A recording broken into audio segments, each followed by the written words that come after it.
Hello દોસ્તો, જય શ્રી કૃષ્ણ. દોસ્તો, આપણી ગુજરાતીઓની સવાર ચા નાસ્તાથી જ શરૂ થતી હોય છે. તો આજે આપણે પણ પૌવા બનાવવાના છે. તો આ બધી સામગ્રી આપણે પૌવા માટે લીધી છે. તો ચલો હવે આપણે પૌવા બનાવવાનું શરૂ કરીશું. તો સૌપ્રથમ આપણે એક કઢાઈ લીધી છે ને કઢાઈમાં આપણે તેલ નાખવાનું છે અને તેલ ગરમ થઈ જાય એટલે આપણે રાઈ, જીરું, હિંગ અને લાલ મરચું આ બધું એડ કરી દેવાનું છે. અને ત્યારબાદ આપણે મીઠો લીમડો એડ કરવાનો છે. મીઠો લીમડો પૌવામાં ખૂબ જ સારો લાગે છે ને પૌવાનો ટેસ્ટ પણ ખૂબ જ સરસ લાવી દે છે. અને સાથે આપણે આદુ મરચાંને ઝીણું કાપીને લીધું છે, એ પણ આપણે એડ કરી દીધું છે. અને હવે બધું આપણે મિક્સ કરી દેવાનું છે. ત્યારબાદ એક નાની ડુંગળી મેં સમારીને લીધી છે, એને પણ આપણે એડ કરી દેવાની છે અને થોડી વાર કૂક થવા દેવાની છે. ત્યારબાદ આપણે જે બધા વેજીટેબલ લીધા છે એ બધા આપણે એડ કરી દેવાના છે. બટેકું છે, ગાજર છે, વટાણા છે, સિંગદાણા છે, આ બધું જ આપણે લીધું છે અને એ બધું આપણે થોડી વાર કૂક થવા દેવાનું છે. બટેકાને ગાજરને આ બધું થોડું કૂક થઈ જાય, યાની કે થોડું ચડી જાય ને ત્યાં સુધી આપણે કૂક થવા દેવાનું છે.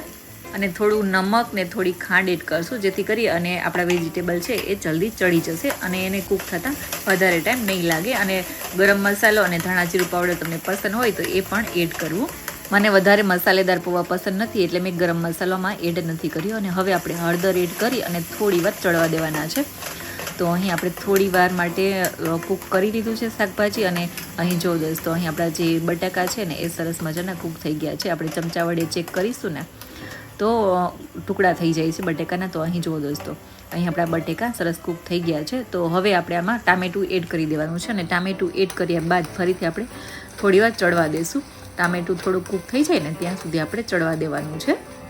ટામેટાને કૂક થતાં વાર નથી લાગતી એટલા માટે આપણે લાસ્ટ આપણે ટામેટું એડ કર્યું છે. બધા વેજીટેબલની હારે આપણે ટામેટું એડ કરી દઈશું ને તો ટામેટું એકદમ કૂક વધારે થઈ જાય છે, એટલે આપણે પાછળથી એડ કર્યું છે. અને હવે આપણે ઢાંકીને થોડી વાર ચડવા દીધું છે.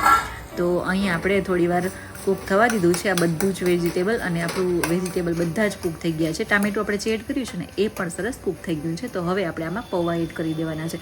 તો પૌવાને મેં પહેલાંથી જ ધોઈ અને વોશ કરી લીધા હતા. અને અહીં આપણે સોફ્ટ પૌવા પણ થઈ ગયા છે અને એને આપણે એડ કરી દેવાના છે. અને પૌવાને આપણે બધા વેજીટેબલ સાથે મિક્સ કરી દેવાના છે. તો અહીં જુઓ દોસ્તો, અહીં મેં બધા જ પૌવાને મિક્સ કરી દીધા છે. અને હવે આપણે આમાં લીલા ધાણા એડ કરવાના છે. તો અત્યારે શિયાળો ચાલે છે, તો શિયાળામાં લીલા ધાણા ખૂબ જ સરસ મળતા હોય છે, એટલે હું લીલા ધાણા બધી જ વસ્તુમાં વધારે એડ કરતી હોઉં છું. તો અહીં મેં લીલા ધાણા પણ એડ કરી દીધા છે.